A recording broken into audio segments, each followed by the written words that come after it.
El secreto de la momia. A mediados del siglo pasado vivía en el mineral de Santa Ana un hombre llamado Pedro Andrade, quien habría quedado abandonado de su primera mujer, la que de modo por demás misterioso se fue llevándose al único hijo que tenía sin dar mayores explicaciones. Después de casi 20 años de vivir una existencia de soltero, lleno de manías, volvió a contraer nupcias. La mujer de nombre Carmen era simpática, y si bien no era una belleza, sí guapa o atractiva, provista de ángel, como suele decirse. Ángel que era miel para muchos zánganos que daban vueltas en torno de su panal. Y esto ocurría porque el esposo, minero experimentado, solía pasar largas horas en el fondo del socavón para encontrar pepitas de oro y vetas de plata que con gusto dilapidaba con tal de complacer gustos, deseos y caprichos de la joven esposa, sin percatarse siquiera de que lo que ella pedía no eran joyas, sino cuidados. Ante la insistencia de uno de estos enamorados, al fin Carmen cedió, entregándose con las reservas que al caso vienen, pues las leyes de la época castigaban de modo muy severo al adulterio. Pedro no sabía nada, iba como todos los días al fondo de la mina, golpeaba pico, pala y azadón contra la tierra, para extraer un mineral en bruto que tras horas de trabajo terminaba por adornar los cuellos y manos de las damas más lujosas del país, porque de gran calidad o muchos quilates, como suele decirse en el argot minero, era el oro de su excavación. Aquella mañana volvió a una hora infrecuente, dichoso porque el filón que encontró era sin duda el mayor de su vida, y vino a toparse con el espectáculo más repugnante de su desdichada existencia. Sobre su lecho, la esposa dormía abrazada de un hombre.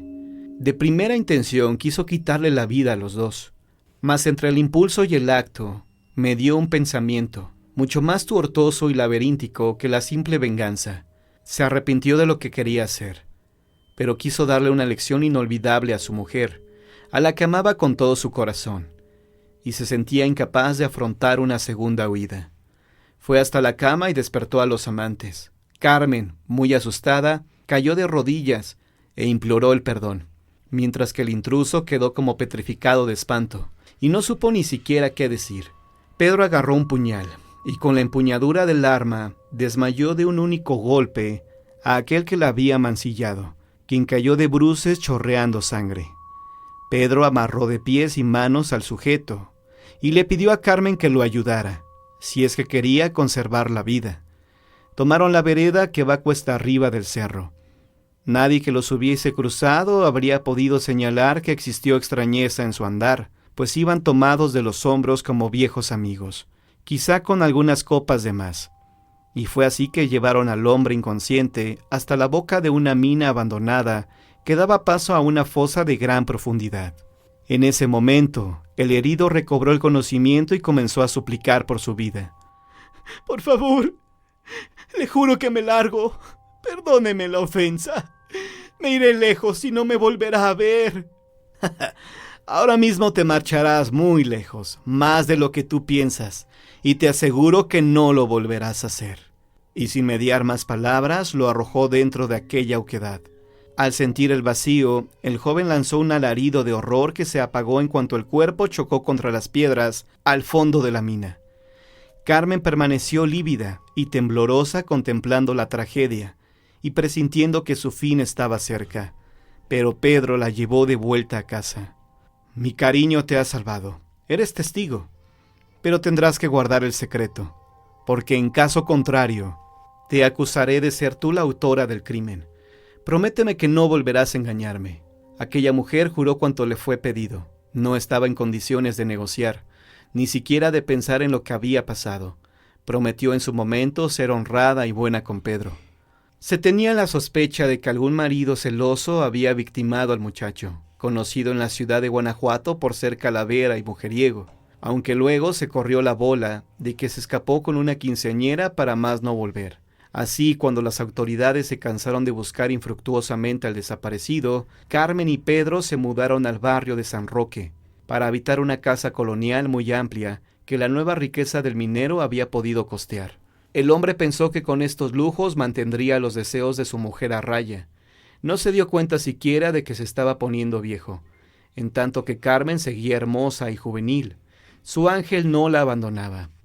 Fue por esos días en que Pedro recibió un anónimo en que se le informaba que Carmen había vuelto a las andadas, carta que le había enviado un despechado para hacer sufrir al vejete, pero como veremos, totalmente infundada.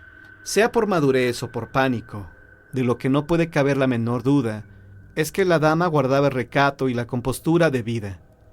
Muerto de celos ante esta tremenda revelación, Pedro Andrade guardó reserva, aunque se puso a estudiar cada paso de su mujer, con el propósito de sorprenderla. Es evidente que no tuvo éxito, pues quien nada debe, nada teme. Considerando que la astucia de su esposa le ganaba la partida, ideó un plan que con solo imaginarlo le puso la piel de gallina. Con sigilo comenzó los preparativos. Primero fue con el carpintero, a quien pidió le confeccionara un ataúd especial. Luego se dirigió a buscar un peón para que hiciera excavaciones en 2 o 3 lugares del sótano, y finalmente anunció que se iba a México para realizar unos negocios. Tomó la diligencia que salía de Guanajuato a las 4:30 de la mañana, y llegó hasta Silao. Descendió excusándose de no seguir el viaje debido a que había olvidado unos importantes papeles que le era urgente llevar consigo. Por la tarde de ese mismo día regresó a Guanajuato y se fue hasta el traspatio de su casa, donde abrió la compuerta del túnel que le había mandado preparar al peón. Entró a la casa y descubrió el engaño. Un hombre joven dormía plácidamente en una de las habitaciones, mientras que la infiel estaba en la cocina preparándole manjares. Las cosas se sucedieron casi en la misma forma que la vez anterior, solo que en esta ocasión no desmayó a su contrincante. Sencillamente lo amordazó y lo ató de manos, cosa que repitió con su mujer. Ella quiso explicarle cuánto ocurría, pero le fue imposible, ya que en un santiamén Pedro la había derribado, puesto la cuerda con las manos a la espalda, y antes que nada tapó su boca, primero con la mano, luego con la mordaza, previniendo que los gritos de su esposa fueran a alarmar a los vecinos. A pie se dirigieron a la mina que Pedro ya conocía, y ahí, de igual manera que la primera ocasión, arrojó al amante de su mujer. La diferencia consistió en que el ángel de la señora pareció írsele al cielo, porque Pedro no la desataba. Los ojos de Carmen se le salían de las órbitas, tan horrorizada estaba. Sin embargo, el horror que en otras circunstancias la habría hecho temblar y castañar los dientes, ahora la dejaba muda. De regreso, Carmen pensó que tras la reprimienda, quizá mayor que la primera, Pedro la dejaría en paz, aunque sabía que era imposible conocer la reacción de su marido, cuando finalmente conociera la verdad. Me prometiste que ibas a ser fiel, que serías buena y honrada, y no lo has sido. Ahora ya no te puedo perdonar esta ofensa, le dijo a su esposa a modo de despedida. La arrojó adentro del ataúd, el que había mandado fabricar especialmente. Tenía 2 respiraderos y tras quitarle la soga de las manos a su mujer, sujetó con estas la tapa a la caja y con calma procedió a clavar el cofre, pese a los gritos de dolor y espanto que ella daba, pues finalmente ella se había arrancado la mordaza. «Escúchame, Pedro. Escúchame, por favor, te lo ruego. No es lo que tú piensas. Atiéndeme». Pero Pedro no quiso escuchar razones. Se apresuró a colocar con firmeza la tapa, con lo cual, por más gritos que diera aquella mujer, solo se oían ruidos quedos y distorsionados. Ya había enroquecido la señora y tampoco se le escuchaba ni llorar ni rascar desesperada la caja, cuando Pedro llevó el féretro hasta el otro hoyo que el peón había excavado. Con grandes esfuerzos bajó el estuche al fondo de la tumba y comenzó a arrojar arena, cuidando que los respiraderos no se taparan. Cuando quedaron 2 palmos de tierra entre la tapa del ataúd y el piso del sótano, fue por una caja que tenía reservada y arrojó el contenido de ésta dentro de la fosa, para de inmediato cubrirla con una gruesa baldosa que ocultaría su obra asesina a modo de lápida fúnebre. Las ratas que había soltado dentro del agujero chillaron enloquecidas al saberse atrapadas, y muy pronto descubrieron los respiraderos del ataúd y la sabrosa comida que dentro aguardaba. Fallecida más del dolor y de la desesperación por la verdad que sabía, no pudo decirle lo que había ocurrido, aunque el secreto que guardó para ella, con tal de no lastimar a su Pedro, le iba a proporcionar la más terrible de las agonías. Cuando la aurora del nuevo día iluminó el oriente, Pedro había terminado su obra. La bella Carmen falleció enterrada viva, con un secreto que le carcomía el alma, cuyo dolor era mucho más agudo que el provocado por las mordidas de las ratas. Aquel mancebo que había llegado por la mañana, cuando Pedro había salido, era su hijo, el hijo de Pedro Andrade con su primera mujer, quien había vuelto a la casa del padre para conocerlo. La madrastra, en cuanto supo de quién se trataba, lo dejó entrar. Cansado por la travesía, pidió dormir un rato. Ella, entre tanto, decidió prepararle la mejor de las cenas. Sabía que su Pedro estaría feliz con el reencuentro. Mientras Carmen fallecía con un secreto que le quemaba el espíritu, Pedro buscó que ninguna huella de la tora quedara. Los ladrillos del pavimento volvieron al mismo lugar, y finalmente se sentó, agotado, silencioso, como si no tuviera vida, mientras olas de desesperación lo inundaban hasta dejarlo en la carne viva de la angustia. Pensó en varias oportunidades volver, desenterrar a su esposa, pero su dignidad y orgullo heridos le impedían hacerlo. Era lo irremediable, porque a esas horas el cadáver de la que fuera su mujer ya sería pasto de los roedores. Era mediodía cuando salió a la calle, se dirigió a la cantina y bebió hasta que su corazón dejó de latir con tanta fuerza. Una asfixia tremenda le acompañaba. No podía dejar de pensar en el sufrimiento de su amada antes de fallecer en forma tan horrible.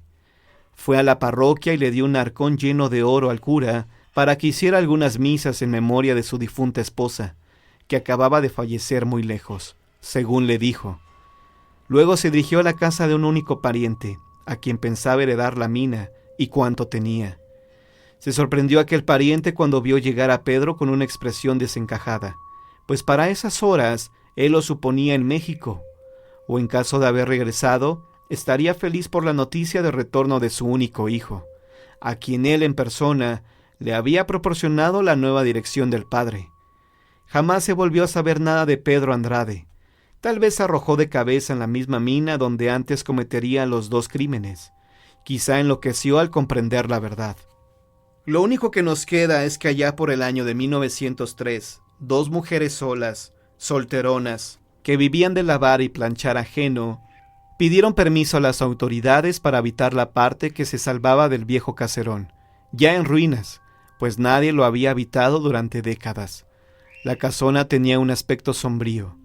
Algunas matas de nopal le habían crecido en los altos de los muros, y el musgo y el polvo dejaban sus huellas en lo que fueron paredes encaladas. Los viejos vecinos de por ahí sabían que el caserón había pertenecido a un viejo minero que desapareció de la noche a la mañana sin dejar huella, y era sabido que antes de irse, según relataban los de mayor edad, había enterrado un tesoro. Pero ay de aquel que se atreviera a desenterrarlo, pues estaba maldito. Las autoridades permitieron que las mujeres habitaran esta habitación, porque a nadie dañaba que estas mujeres ocuparan una mansión abandonada. En cuanto las dos viejas estuvieron instaladas, comenzaron a escuchar ruidos extraños, lamentos desgarradores, chillidos de ratas, gritos de desesperación y el sonido de dos manos que rascaban, rascaban, rascaban. Una noche en la penumbra, observaron la sombra de una mujer que les llamaba. A pesar del miedo, pero impulsadas por la insistencia de los vecinos, que les decían que en esa casa habían enterrado un tesoro, se decidieron a seguir al fantasma. Bajaron al sótano, removieron los ladrillos y comenzaron a cavar. La tierra en este sitio estaba muy floja, infestada de túneles de ratas, las que huían despavoridas al ser descubiertas en sus madrigueras, sin importarles dejar abandonadas a sus repugnantes crías.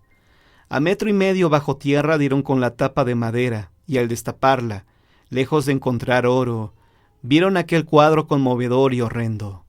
Con su propia sangre había escrito: «Era tu hijo, Pedro». El cuerpo de la mujer estaba momificado. Sus brazos tenían todavía el postrero impulso de forzar la tapa, en un rigor que solo el fallecimiento confiere a los cuerpos. pero lo que más horrorizaba de aquel cadáver era la mueca de la boca y los ojos, desorbitados, de quien deseaba revelar un secreto. Su expresión macabra delataba su triste fin.